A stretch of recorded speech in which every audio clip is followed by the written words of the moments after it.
Hello बच्चों, नमस्कार। मेरा नाम है लोकेश नागर। बच्चों, आप सभी का मेरे यूट्यूब चैनल पर स्वागत है। बच्चों, आज इस वीडियो में हम एसिड एंड बेस के बारे में समझना स्टार्ट करेंगे। तो बच्चों, आज हम जो पहला कॉन्सेप्ट लेंगे वो है आर्हेनियस एसिड बेस कॉन्सेप्ट।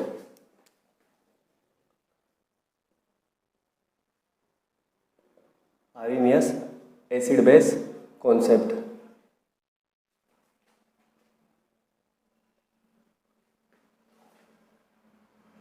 बच्चों, ये जो कॉन्सेप्ट था ये आया 1884 में। और किसके द्वारा प्रपोज किया गया था बच्चों? आर्हेनियस के द्वारा। ठीक है। तो बच्चों, आर्हेनियस के अकॉर्डिंग एसिड एंड बेस क्या होते हैं? तो सबसे पहले बच्चों हम बात करते हैं एसिड की। तो एसिड क्या होंगे? ऐसे सब्सटेंस जो क्या प्रोड्यूस करते हैं बच्चों? प्रोड्यूस H+ आयन या free H+ ion, produce free H+ ion in aqueous solution. Aqueous solution. बच्चों, कोई भी सब्सटेंस अगर वाटर या जो एक्वस सॉल्यूशन है उसके अंदर H+ आयन प्रोड्यूस कर रहा है तो ऐसे सब्सटेंस को बच्चों हम क्या बोलेंगे? एसिड। आर्हेनियस के अकॉर्डिंग उनको क्या बोला जाता है? एसिड। जैसे इसके एग्जाम्पल है बच्चों HCl, HNO3,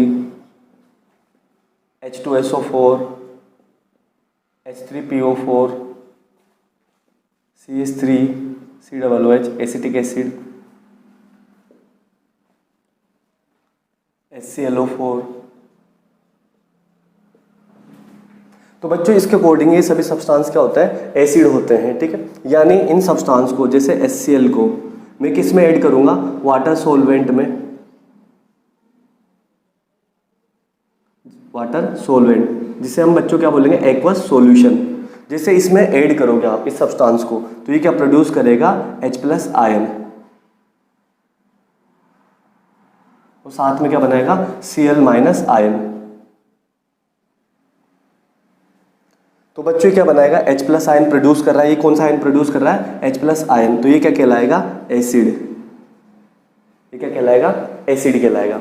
ठीक है बच्चों, या इसको इस तरह से भी लिख सकते हो आप, H+ Cl- प्लस H2O। तो बच्चों, इसके पास क्या है? जो H2O है इसके पास क्या है? लोन पेयर ऑफ इलेक्ट्रॉन है। तो ये जो बच्चों H+ है इससे क्या करेगा? इन लोन पेयर ऑफ इलेक्ट्रॉन को क्या करेगा? ये एक्सेप्ट करेगा। तो बच्चों, जो H+ आयन या जिसे हम प्रोटॉन कह रहे हैं ये क्या करेगा? जो वाटर मॉलिक्यूल है इस वाटर मॉलिक्यूल के पास क्या है? लोन पेयर ऑफ इलेक्ट्रॉन है। तो इन लोन पेयर ऑफ इलेक्ट्रॉन को ये क्या करेगा? एक्सेप्ट करेगा और क्या बना लेगा बच्चों? इसके साथ ये हाइड्रोनियम आयन का क्या करेगा? फॉर्मेशन करेगा। तो इसको आप इस तरह से भी लिख सकते हो, H3O प्लस Cl-। तो बच्चों, हम दूसरे एग्जाम्पल देख रहे हैं। एग्जाम्पल सेकेंड, इससे जो HNO3 है इसको वाटर में ऐड करोगे तो ये क्या बनाएगा? H+ और NO3- आयन। जो H2SO4 है इसको जैसे आप एक्वस सॉल्वेंट में मिलाओगे या वाटर सॉल्वेंट में मिलाओगे तो बच्चों ये क्या प्रोड्यूस करेगा? वही H+ आयन साथ में HSO4-। ठीक है। और डी पूरा कंप्लीटली क्या हो जाएगा? डिसोसिएट हो जाएगा। ठीक है। किसमें? फिर ये टूट जाएगा H+ आयन में और SO4-2 आयन में। तो ओवरऑल हमें क्या मिलेगा? 2H+ ion and SO4-2 ion.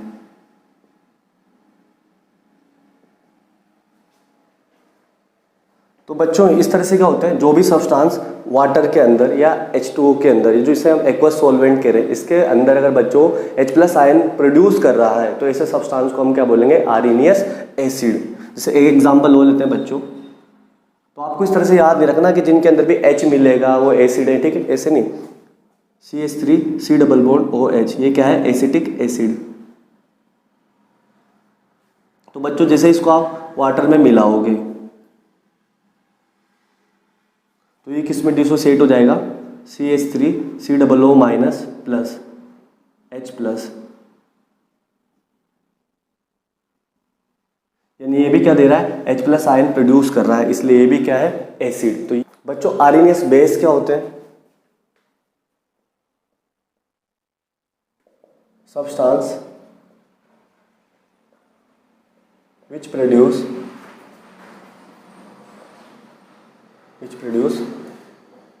free OH minus ion in aqueous solution or water solvent. यानी बच्चों कोई भी सब्सटेंस जो वाटर सॉल्वेंट या एक्वस सॉल्यूशन के अंदर OH माइनस आयन प्रोड्यूस कर रहा है, तो ऐसे सब्सटेंस को आप क्या बोलेंगे, आरएनएस बेस। क्या बोलेंगे उन्हें, आरएनएस बेस। जैसे इसके एग्जांपल है बच्चों NaOH, KOH, BOH whole twice, LaOH whole thrice, NH4OH। तो बच्चों ये सब्सटेंस ऐसे हैं, इनको जैसे हम वाटर में ऐड करेंगे ये तो सभी क्या प्रोड्यूस करेंगे, free OH minus ion produce करेंगे, इसलिए क्या कहलाएंगे बच्चों, आरएनएस बेस। NaOH को जैसे आप वाटर में ऐड करोगे तो ये क्या किस में डिसोसिएट हो जाएगा, Na plus OH minus ion, यानी बच्चों ये क्या देगा, फ्री OH माइनस आयन, इसलिए क्या है NaOH बेस। एक और एग्जांपल से समझते हैं, अगर जो आपका एल्यूमिनियम हाइड्रोक्साइड है, इसको हम वाटर में जैसे ही वाटर सॉल्वेंट में ऐड करेंगे तो ये किस में डिसोसिएट हो जाएगा, Al+3 aqueous plus 3OH minus, यानी ये OH माइनस आयन प्रोड्यूस करेगा, इसलिए क्या होगा बच्चों, बेस, आरएनएस बेस। तो ये क्या हुआ बच्चों, आरएनएस एसिड बेस की डेफिनेशन। अब बच्चों इसके बाद हम देखेंगे कि जो वाटर है आरएनएस के अकॉर्डिंग उसकी नेचर कैसी होती है। तो जो बच्चों हमारा नेक्स्ट टॉपिक है वो है nature of water according to Arrhenius, nature of water, कि वाटर की नेचर क्या है इसके अकॉर्डिंग, आरएनएस के अकॉर्डिंग। तो बच्चों जो वाटर है ये क्या होता है, H प्लस आयन भी प्रोड्यूस करेगा और क्या करता है, OH माइनस आयन भी प्रोड्यूस करता है। और बच्चों अभी हमने देखा इस H2O के अंदर जो ऑक्सीजन है उसके पास क्या है, लोन पेयर ऑफ इलेक्ट्रॉन है, वो लोन पेयर ऑफ इलेक्ट्रॉन इस प्रोटॉन के साथ जुड़ के क्या बना लेते हैं, H3O+ यानी हाइड्रोनियम आयन बना लेते हैं। ठीक है, तो बच्चों ये भी ध्यान रखना, यानी ये क्या करेगा, जितने अमाउंट में, ठीक है, H प्लस आयन प्रोड्यूस करेगा उतने अमाउंट में क्या प्रोड्यूस करेगा, OH माइनस आयन प्रोड्यूस करेगा। इसलिए बच्चों इसकी नेचर जो होती है आरएनएस के अकॉर्डिंग वो कैसा होता है, ये न्यूट्रल, कैसा होता है, न्यूट्रल नेचर। ठीक है, क्यों, क्योंकि जितने अमाउंट में H प्लस आयन प्रोड्यूस कर रहा है उतने अमाउंट में क्या प्रोड्यूस कर रहा है, OH माइनस आयन प्रोड्यूस कर रहा है। इसी वजह से बच्चों जो वाटर मॉलिक्यूल, ठीक है, वाटर होता है, ठीक है, वाटर कैसा सॉल्वेंट होता है, न्यूट्रल। तो इसी वजह से बच्चों इसको किसकी तरह यूज किया जाता है, एक्ट एज ए सॉल्वेंट। बच्चों अब इसके बाद हम देखेंगे जो न्यूट्रलाइजेशन रिएक्शन क्या होती है। ठीक है, न्यूट्रलाइजेशन रिएक्शन,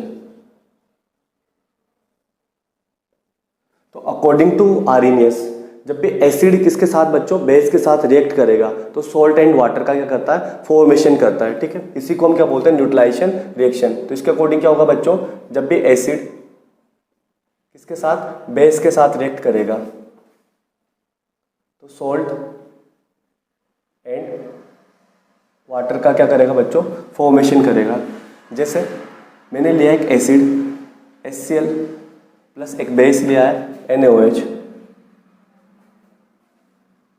तो बच्चों क्या बनाएगा, देखो ये किस में टूटेगा, जैसे इसको H प्लस और Cl माइनस में, ये Na plus OH minus ion में, तो ये H प्लस तो किसके साथ जुड़ेगा बच्चों, इस OH के साथ और ये Na किसके साथ जुड़ जाएगा, Cl के साथ। तो क्या बन जाएगा, NaCl प्लस वाटर, यानी क्या बन जाएगा बच्चों, आपको सोलवेंट बन जाएगा वापस, तो साथ में क्या बनेगा, सोल्ट। तो बच्चों न्यूट्रलाइजेशन रिएक्शन क्या होती है आरएनएस के अकॉर्डिंग, कि जब भी एसिड को बेस के साथ रिएक्ट करवाएंगे तो सोल्ट और वाटर का फॉर्मेशन होगा, इसी को हम बोलते हैं न्यूट्रलाइजेशन रिएक्शन या एसिड बेस रिएक्शन। अब बच्चों इसके बाद हम देखेंगे इसके एडवांटेज।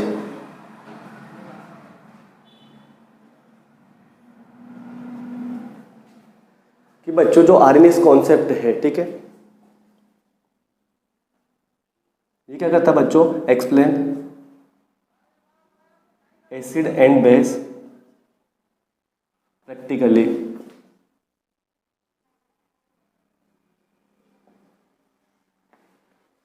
तो बच्चों जो आरएनएस कॉन्सेप्ट है, इससे आप प्रैक्टिकली एसिड और बेस को बता सकते हो, ठीक है। इसके अलावा बच्चों ये जो आरएनएस एसिड बेस कॉन्सेप्ट है, इसके द्वारा हम क्या कर सकते हैं बच्चों, किसी भी जो केमिकल रिएक्शन है उसका पीएच कैलकुलेट कर सकते हैं, ठीक है, जो वाटर सॉल्वेंट के अंदर हो रही है। आयोनाइजेशन कांस्टेंट कैलकुलेट कर सकते हो आप, या फिर हाइड्रोलाइसिस कांस्टेंट कैलकुलेट कर सकते हो, ठीक है। तो इसके अलावा बच्चों इसका जो दूसरा एडवांटेज है वो क्या है,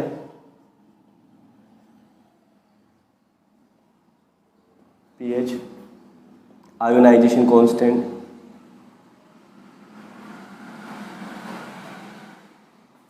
हाइड्रोलाइसिस कांस्टेंट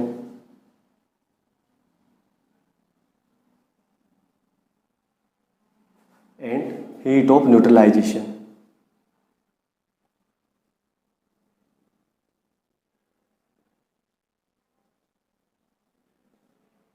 तो इसके बाद हम देखेंगे जो आरएनएस एसिड बेस कॉन्सेप्ट है, इसके डिसएडवांटेज।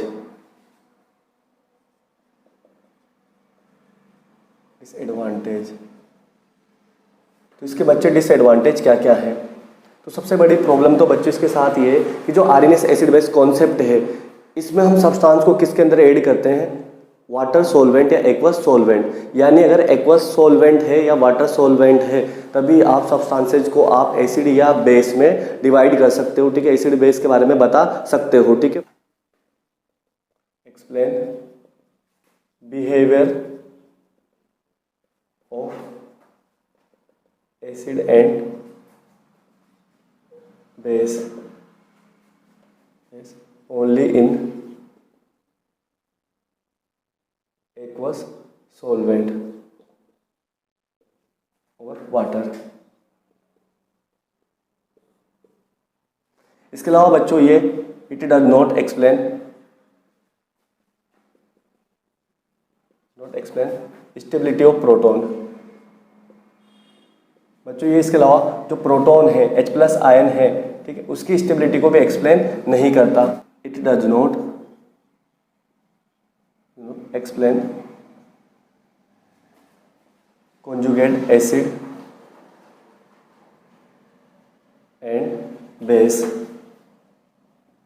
यानी बच्चों ये जो कॉन्जुगेट एसिड और कॉन्जुगेट बेस होते हैं, उनके बारे में भी एक्सप्लेन नहीं करता।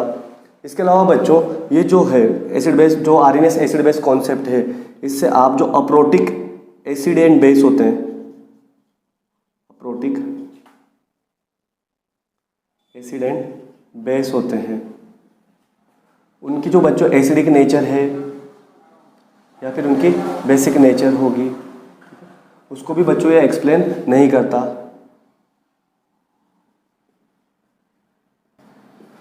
यानी बच्चों ऐसे सब्सटेंसेज जो ना H+ आयन डोनेट करते हैं ना H+ आयन एक्सेप्ट करते हैं, ऐसे सब्सटेंसेज जिनको हम क्या बोलेंगे, अप्रोटिक, ठीक है, तो उनके लिए भी एसिड बेस बिहेवियर को नहीं एक्सप्लेन कर पाता है, ठीक है। तो ये बच्चों इसका क्या है, डीमेरिट्स है। जैसे एग्जांपल FeSO4,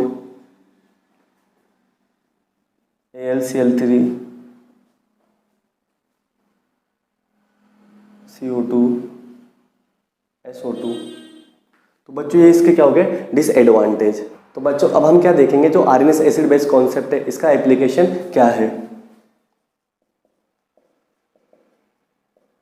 एप्लीकेशन, तो बच्चों पहला एप्लीकेशन देख रहे हैं कि जो नॉन मेटल ऑक्साइड होते हैं, non metallic oxide. Non metallic oxide का मतलब क्या है बच्चों, कि जब भी नॉन मेटल किसके साथ जुड़ा हो, ऑक्साइड के साथ जुड़ा हो, ठीक है, जैसे कार्बन वगैरह, नाइट्रोजन वगैरह, ठीक है, वो अगर ऑक्सीजन के साथ जुड़े हैं या फास्फोरस वगैरह ऑक्सीजन के साथ जुड़े हैं तो क्या बनाएंगे, नॉन मेटेलिक ऑक्साइड। और जो नॉन मेटेलिक ऑक्साइड होते हैं इनकी नेचर कैसी होती है, एसिडिक नेचर। कैसी नेचर होगी बच्चों इसकी, एसिडिक नेचर। जैसे इसके एग्जांपल ले रहा हूँ मैं, CO2, SO2, SO3, N2O5, P4O10, ठीक है। तो ये क्या है, नॉन मेटेलिक ऑक्साइड। ये किस नेचर के होते हैं, एसिडिक नेचर के होते हैं मान लो। तो आर्यन्स के अकॉर्डिंग इनको हम कैसे समझ सकते हैं कि ये एसिडिक नेचर के होते हैं। तो बच्चों जैसे मान लो मैंने लिया CO2, जैसे इसको मैंने डिसोल्व करा वाटर के अंदर, तो बच्चों किसका फॉर्मेशन करेगा, H2CO3 का, यानी कार्बोनिक एसिड का, कार्बोनिक एसिड का। और बच्चों ये वाटर के अंदर क्या हो जाएगा, आयंस में डिसोसिएट हो जाएगा, ठीक है यार। किस में टूट जाएगा बच्चों, H+ एंड HCO3-, ठीक है। एक प्लस चार्ज हटेगा तो इस पर क्या जाएगा, माइनस चार्ज, ठीक है। इसके बाद बच्चों ये और डिसोसिएट हो सकता है HCO3- किसके अंदर, H+ एंड CO3-2। तो इसको आप ओवरऑल कैसे लिख सकते हो बच्चों, 2H+ CO3-2। यानी बच्चों CO2 को आप वाटर के अंदर जब डिसोल्व करोगे तो कार्बोनिक एसिड बनाएगा और ये क्या प्रोड्यूस करेगा, H+ आयन प्रोड्यूस करेगा। फिर ये H+ आयन प्रोड्यूस करेगा तो ये किस नेचर का होगा बच्चों, एसिडिक नेचर का। कैसा होता है, एसिडिक नेचर का। ऐसे ही इस तरह से बच्चों हम देख सकते हैं कि जो SO3 है उसको अगर हम किस में ऐड करें, वाटर में, ठीक है, वाटर सॉल्वेंट में डिसोल्व करें इसको, ठीक है, तो ये क्या बनाएगा, H2SO4 यानी सल्फ्यूरिक एसिड। और बच्चों सल्फ्यूरिक एसिड किसके अंदर टूट जाएगा, 2H+ और SO4-2 आयन, यानी ये भी क्या प्रोड्यूस करेगा, H+ आयन प्रोड्यूस करेगा। इसलिए ये भी क्या है बच्चों, एसिड। क्या है, एसिड। इसी तरीके से बच्चों जो N2O5 है इसको अगर हम वाटर में ऐड करें तो ये क्या बनाएगा बच्चों, HNO3 नाइट्रिक एसिड, ठीक है। इसको बैलेंस कर सकते हो, 2 हाइड्रोजन 2 हाइड्रोजन, 2 नाइट्रोजन 2 नाइट्रोजन, ठीक है, 6 ऑक्सीजन 6 ऑक्सीजन। तो क्या बनाएगा बच्चों, नाइट्रिक एसिड। और ये नाइट्रिक एसिड किस पे टूट जाएगा बच्चों, 2H+ और 2NO3-, यानी ये भी क्या प्रोड्यूस करेगा, फिर ये H+ आयन प्रोड्यूस करेगा वाटर के अंदर, ठीक है। तो ये क्या कहलाएगा बच्चों, एसिड। क्या होगा इसके अकॉर्डिंग, एसिड। तो जो नॉन मेटल ऑक्साइड होते हैं उनकी नेचर कैसी होती है, एसिडिक नेचर होती है, ठीक है। नॉन मेटल ऑक्साइड क्या होता है, जो पीरियोडिक टेबल में, ठीक है, पीरियोडिक टेबल में किधर आते हैं बच्चों, राइट हैंड साइड पे जो नॉन मेटल होते हैं, ठीक है, अगर ऑक्सीजन से जुड़ जाते हैं तो उनको हम क्या बोलते हैं, नॉन मेटल ऑक्साइड। इसी तरीके से बच्चों जो दूसरा एप्लीकेशन है वो है जो मेटेलिक ऑक्साइड होते हैं, ठीक है, मेटल ऑक्साइड, जैसे CaO, Na2O। तो इनकी जो नेचर बतानी है, ठीक है बच्चों, इनकी नेचर कैसी नेचर होती है, बेसिक नेचर। ये किस नेचर के होते हैं, बेसिक नेचर के। किस नेचर के होते हैं ये, बेसिक नेचर के। तो बच्चों ये जो कैल्शियम ऑक्साइड है इसको अगर मैं वाटर में ऐड करूँ, वाटर सॉल्वेंट या एक्वा सॉल्वेंट ऐड करूँ तो ये क्या बना लेता है, कैल्शियम हाइड्रोक्साइड। और किस में डिसोसिएट हो जाएगा बच्चों, ये इसके अंदर Ca+2 2OH- आयन के अंदर, यानी क्या प्रोड्यूस कर रहा है, फिर ये OH- आयन प्रोड्यूस कर रहा है। इसलिए किस नेचर का होगा बच्चों, बेसिक नेचर का। किस नेचर का होगा, बेसिक नेचर का।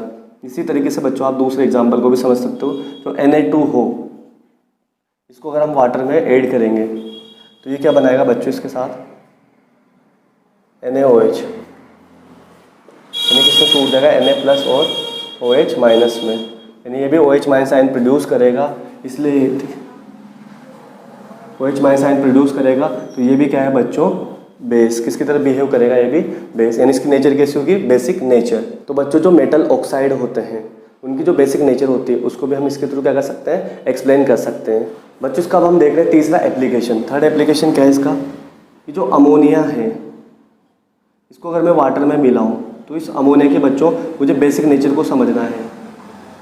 तो आरएनएस के अकॉर्डिंग मैं इसको कैसे समझ सकता हूँ कि बच्चों जो अमोनिया है, जैसे इसको हम किस में मिलाएंगे, वाटर में मिलाएंगे, ठीक है।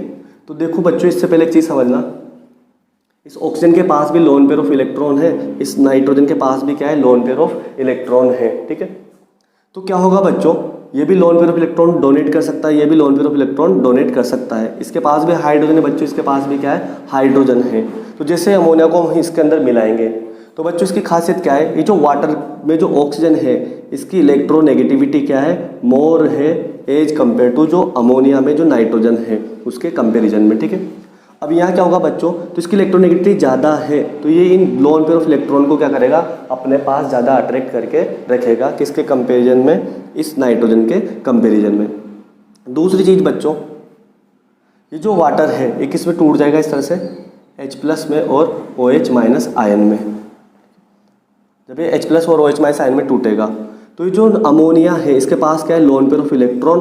ये लोन पेयर ऑफ इलेक्ट्रॉन को इसके कंपैरिजन में क्या दे सकता है, इजीली डोनेट कर सकता है लोन पेयर ऑफ इलेक्ट्रॉन को। तो ये इस प्रोटॉन को क्या दे देगा, लोन पेयर ऑफ इलेक्ट्रॉन। तो बच्चों ये क्या हो जाएगा, ये प्रोटॉन को एक्सेप्ट कर लेगा। ठीक है, या मैं इस तरह से बोल सकता हूँ बच्चों कि जो प्रोटॉन की एफिनिटी है वो अमोनिया की क्या होती है, ज़्यादा होती है। यानी प्रोटॉन को इजीली एक्सेप्ट करने की टेंडेंसी अमोनिया ज़्यादा शो करता है, किसके कंपेरिजन में, वाटर के कंपेरिजन में। तो इससे क्या बन जाएगा बच्चों, अगर ये प्रोटॉन लेगा तो इसके पास क्या हो जाएगा, NH4+ और यहाँ क्या बनेगा, OH-। यानी एक तरह से क्या बन गया, NH4OH ही है बच्चों ये, और ये किस में टूट जाएगा, NH4+ OH- आयन में। यानी अमोनिया किस नेचर का होता है, बेसिक नेचर का। इसके अलावा बच्चों हम इस तरह से भी समझ सकते हैं कि जैसे कार्बन है, नाइट्रोजन है, ऑक्सीजन है, फ्लोरीन है। ठीक है, अब मैं क्या बना रहा हूँ, इनके हाइड्राइड, नॉन मेटेलिक हाइड्राइड बना रहा हूँ। ठीक है, तो इसका हाइड्राइड बनाना है मुझे, तो क्या जोड़ दूँ, इसकी वैलेंसी 4 होती है, 4 हाइड्रोजन जोड़ दूँ, इसकी 3 होती है, ये H2O और ये क्या बन गया, HF। तो बच्चों इधर से इधर जाने पर, इधर से इधर जाने पर इलेक्ट्रोनेगेटिविटी क्या हो रही है, बढ़ रही है। इलेक्ट्रोनेगेटिविटी बढ़ने की वजह से क्या होता है बच्चों, इलेक्ट्रॉन को अपनी तरफ अट्रैक्ट करने की टेंडेंसी क्या हो रही है, बढ़ रही है।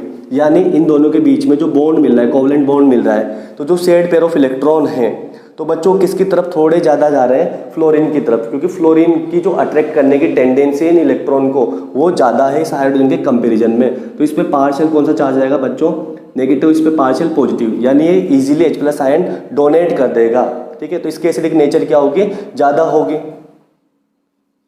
इसी तरीके से बच्चों इस कार्बन की इलेक्ट्रोनेगेटिविटी क्या है, यहाँ पे सबसे कम है। ठीक है, इन सब में सबसे कम किसकी है, कार्बन की। तो इससे हाइड्रोजन निकलना थोड़ा मुश्किल है, उसके कंपेरिजन में कम निकलेंगे। ठीक है, तो इसकी एसिडिक नेचर क्या होगी, सबसे कम।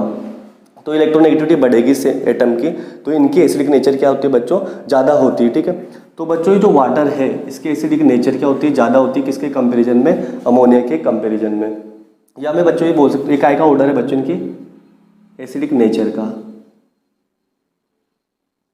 क्योंकि इससे आसानी से H+ आयन रिमूव हो सकते हैं। या फिर मैं क्या बोल दूं बच्चों कि यानी इधर आने पर, ठीक है, यानी पीरियड है बच्चों, कार्बन, नाइट्रोजन, ऑक्सीजन, फ्लोरीन, एक पीरियड में, ठीक है, लेफ्ट टू राइट जाने पर जो एसिडिक नेचर तो बढ़ती है, ठीक है, बेसिक नेचर क्या होती है, डिक्रीज होती है। तो इनकी बेसिक नेचर क्या होगी, कम होगी। ठीक है, तो अमोनिया क्या होगा, ज़्यादा बेसिक होगा, किसके कंपेरिजन में, इसके कंपेरिजन में। ठीक है, तो यानी बेसिक होने का मतलब क्या बच्चों, ये प्रोटॉन को ज़्यादा एक्सेप्ट करेगा प्रोटॉन इसके कंपेरिजन में, यानी प्रोटॉन एफिनिटी इसकी क्या होती है, ज़्यादा होती है। इसको बच्चों हम जो ब्रोंस्टेड लोरी एसिड बेस कॉन्सेप्ट है वहाँ पे समझेंगे। ठीक है, तो यहाँ इसके अकॉर्डिंग क्या होगा, अमोनिया बेसिक नेचर का होगा, क्योंकि ये क्या बनाता है, अमोनियम हाइड्रोक्साइड बनाएगा, और अमोनियम हाइड्रोक्साइड अमोनियम आयन में और हाइड्रोक्साइड आयन में डिसोसिएट हो जाएगा। ठीक है बच्चों, अब हम देखेंगे इसकी जो फोर्थ एप्लीकेशन कि जो हाइड्रोजीन होता है, हाइड्रोजीन, हाइड्रोजन क्या होता है बच्चों, NH2। तो जो NH2 है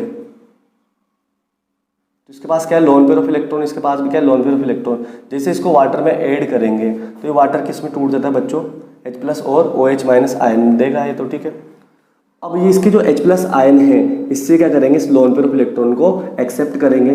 जब लोन पेयर ऑफ इलेक्ट्रॉन को एक्सेप्ट करेंगे तो बच्चों किसका फॉर्मेशन करेगा, दो तो नाइट्रोजन है तो इसको इस तरह से लिख सकता हूँ मैं, N2, 4 हाइड्रोजन है और एक ये एक्सेप्ट कर लेगा तो कितने हो गए, 5